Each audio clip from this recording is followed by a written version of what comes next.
Hi folks, welcome back to the Horde. About 12:20, August 19th, Monday, 74 degrees. Check this out. Batteries are all charged. My camera's not focusing, but my batteries are charged. Well, I don't know if you can hear that in the background. I got El China Quad started.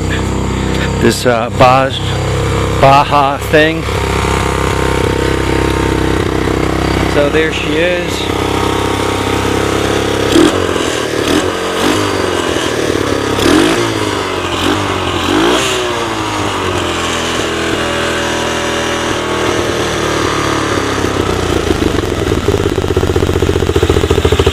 Down at an idle. I have a little work to do on the throttle cable. The cable's a little too tight, so I need to work on that to get it to loosen up a little bit. Too tight is in too short, so I got to play some games to get it to loosen up. She started right up. I had no problem with that. I'm trying to figure out, do I have reverse? No. I guess it's just a 4-speed or a 5-speed. I only got it up to third, bringing it up here. Obviously with those loose wires and all, I didn't want to go too crazy with it. Yeah, let's shut it down. So, what was its problem? The problem was the, well, I think it had a couple of problems. First of all, ground. You can see I put some time. This had a ground wire soldered on that was broken off, so I resoldered it. Then I attached it to body ground here and got a good ground. Then I attached it to ground on the harness, and just to be extra sure, I ran ground from the harness to the head bolt right there to make sure that I have really good ground. So, anyway, that was first of all.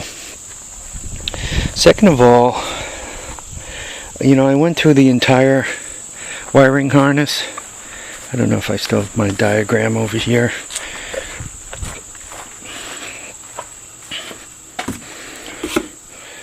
Look at that, I lost my diagram. Oh, there it is.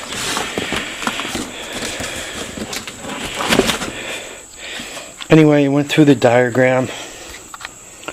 And particularly if you look at it, ground, ground, ground, ground, ground. So when I soldered that wire onto the spark coil, I made sure I had ground here, and then I ran from here to the body, which is this body ground.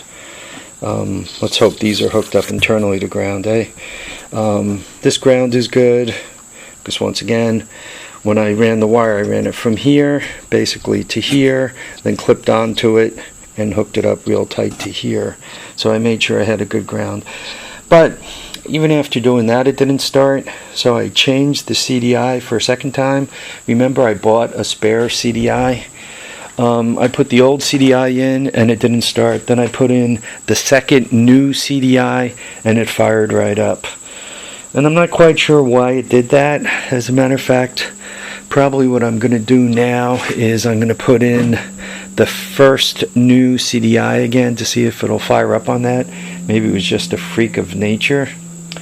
But when I put the second new CDI on it, before I pulled the plug and tested the spark, I figured I'd give it a quick turnover and see what it does, and it started up like I was a moron, like I had the off switch on. So it was definitely changing the CDI that got it to start. So I'm not quite sure why the first new CDI died. There was really no good reason for the first new CDI to just croak like that, but it seems that it did. I don't know if it was a contributor to the EFR, the early failure rate. Sometimes when you buy things, they work for 5 minutes and then die, or 3 minutes and then die. back in the old days when I used to do reliability engineering, we used to test things for 24 hours straight, and if it lived for 24 hours, chances are it would live for years. If it died within the first 24 hours, it was dead, and you didn't worry about it contributing to the early failure rate because it wasn't part of the population that you sent out in the field.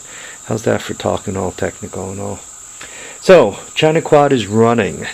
Cross something off the list. What that leaves is for the class of 13, for the next one up, that would be, this is the Freeport down in New Jersey. This is the Freeport bike. She is rock solid seized, which means chances are if I want to do anything with it, I got to swap the engine. But if I'm doing engine swaps, I should get to a couple of the other things first. So I'm just going to hold this one here for just a little bit of time. I'm just going to wait that one a little bit longer before I do anything with it. So, given, once again, China Quad's running, what's next? Well, to get China Quad completely reliable is in something that I can start, run, move, and all that other crap. I got to put plastic on it, redo the wiring harness, and then, quite honestly, spend some time with the wiring harness and make a decision. Do I want to have it that I just started with my, Allen wrench, use my quick Allen wrench to start it. There you go. Or do I actually want to fix it properly and make it so that it starts on a switch up on the handlebars or a remote switch somewhere else? So do I want to put the lights back on it? Do I want to quasi-resurrect it, as in turn it into a nice bike, or just keep it as a piece of crap rat? So I got those things to think about with that bike. I'm glad it runs, I'm glad it starts, I'm glad it moves. I did order another spare coil for it. I thought the ignition coil might have been shot, so I ordered one last night. They cost about $11 delivered. That'll be here in a few days. So I did do that, and I'm probably going to order yet another spare CDI for it. It seems to like CDI, so I am going to order another spare.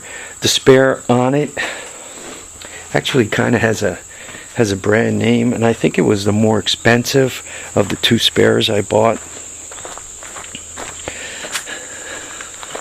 I've bought some stuff for the 200S's that have also had this name on it. Where is it? There it is. Jantel. So, one-handed man, eh? Some of the guys could work one-handed all day long and not screw anything up. For me, I don't seem to be as good at it.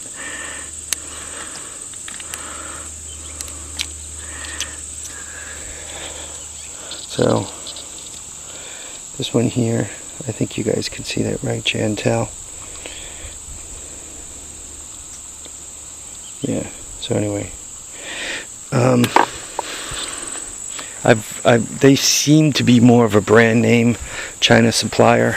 Once again, some of the 200S or 185S parts, coils and spare parts I've bought have come through with that name on them.